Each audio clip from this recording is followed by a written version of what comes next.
A well-known corporation made a blanket with me on horseback. I didn't agree to it. I had no idea. And this wasn't a first. Things like this have been happening to our community for hundreds of years.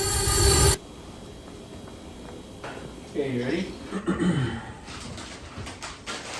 In 2014, I woke from a dream and I realized that maybe it meant that it was time to start working on my art. The art took me to places that I didn't expect. Protest in North Dakota against a major oil pipeline continues to grow. I ended up at Standing Rock. And seeing women and children being beat, shot with water, pepper sprayed. Started seeing more show up from all over the world. And we saw others who were not native jump in and try to figure out what to do. The one thing that kept me grounded was the vision and the words of the elders. And one person in particular was a gentleman named Jim Miller, and he's the one that started the ride of forgiveness. He said, look, these people that come and they're on the hillside looking down on us, what they need to see is a different way. How are they going to be different if they can't see it? I remember I was so mixed up inside that I had to go and pray. And I began to understand the system built around us, and we have to figure out how to build pathways outside. Everything we did required money. We didn't have any money. So then it was like, okay, so then the solution is we got to figure out how to generate. And so that's how we started. I started creating a business that could start generating. Good morning. Yes, it's about honoring the past, preserving the present, and building for the future. That is the mission behind a Native American family-owned and operated hat and fashion company where they mix fashion, history, tradition, legacy, and a deep message in what they do. During that time, as we're building the brand, we get connected with this gentleman who has a brand called Sackcloth and Ashes. He's like, let's do a collaboration where the proceeds go back into the community. I made 3 blanket colorway designs. And then as soon as we're wrapping up to get rolling, the pandemic hit, and it hit our community really hard. Which part of America has the highest per capita rate of COVID-19 in the country? It's the Navajo Nation. The community has taken on the challenge of caring for their own people. My cousin, Alicia, was on the ground. They put together a mutual aid. It's a small operation called Families to Families, Ajaba Hasin. From sunup to sundown, you can find the Martins driving on the outskirts of Page, helping elders who don't have electricity or running water. And so when this thing launched, we put a list of supplies that is needed. And if you purchase a blanket, you can use the box that the blanket came in to send some much needed items to the Navajo Nation. It was incredible. We had people from all over the world sending these items. Her and my uncle were out trying to help people every day.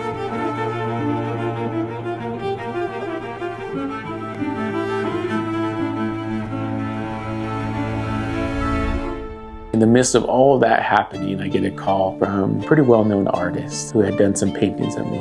He said, hey, I want to send you a blanket. It's got one of the paintings I made of you on it.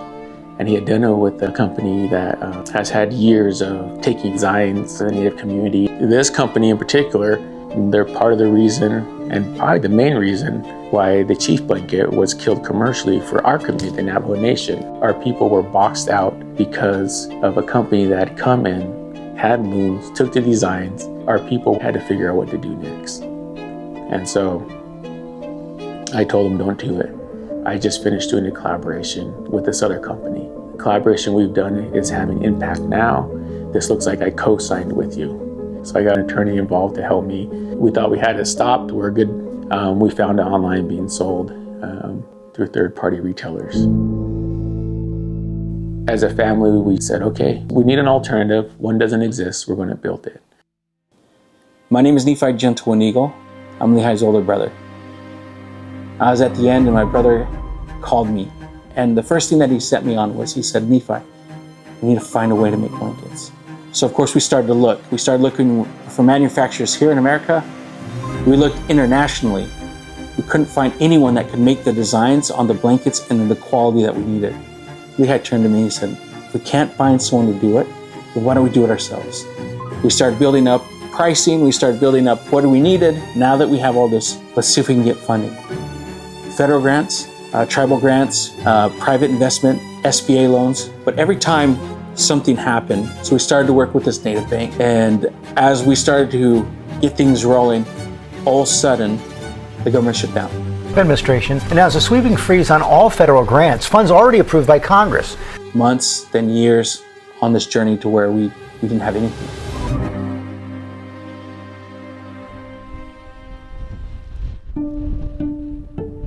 So when I was talking with Lehigh, I said, Lehigh, what can we do? He said, well, I have this idea. When I was at Standing Rock, and during the pandemic, I saw what could happen when people joined together.